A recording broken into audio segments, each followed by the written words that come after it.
Al via lunedì prossimo l'attività didattica in alcune scuole della nostra provincia, anche se ufficialmente l'inizio è fissato il giorno 12 settembre. Già tante prime classi inizieranno lunedì, come ad esempio l'Istituto Gallo, dove la dirigente scolastica Girolama Casà darà il benvenuto presso l'auditorium ai nuovi arrivati, mentre il giorno 10 sarà la volta delle terze classi e il giorno 11 delle altre. Sempre in materia di inizio lezioni del nuovo anno scolastico, l'ex provincia ha effettuato delle anticipazioni di cassa per poter effettuare l'apertura dell'attività didattica per gli istituti di propria competenza e gestione. Il settore politiche attive del lavoro e dell'istruzione di edilizia scolastica e del libero consorzio comunale di Agrigento infatti ha provveduto ad effettuare un'anticipazione straordinaria in favore del liceo scientifico Leonardo di Agrigento, del liceo Empedocle di Agrigento e dell'istituto tecnico Michele Foderà, per garantire il regolare inizio dell'anno scolastico 2019-2020.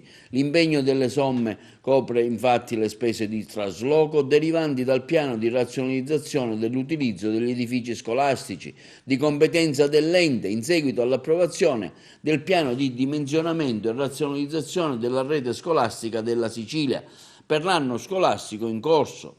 dall'assessorato regionale dell'istruzione. Il trasferimento delle aule riguarda anche l'edificio A del liceo scientifico Leonardo, che sarà oggetto di alcuni interventi di adeguamento alla norma vigente. Nello specifico, le classi in atto collocate nel plesso denominato edificio A del liceo scientifico Leonardo di Agrigento, diretto quest'anno dalla dirigente scolastica Patrizia Pilato del Viale della Vittoria, sono state trasferite nelle aule del plesso di via Platone, utilizzato dal liceo scientifico Majorana, che dal 1 settembre 2019 è stato accorpato al liceo Politi di Agrigento. Le classi dell'intero plesso di via Platone del liceo Majorana, con esclusione delle classi del liceo musicale, verranno trasferite nelle aule di via Cimarra. Il liceo musicale del plesso di via Platone, che è stato accorpato al liceo classico Empedocle, verrà trasferito nell'ala posta al piano terra dell'istituto tecnico Brunelleschi, che dovrà rimodulare così e ottimizzare le restanti aule ai fini della didattica e dei laboratori del proprio istituto.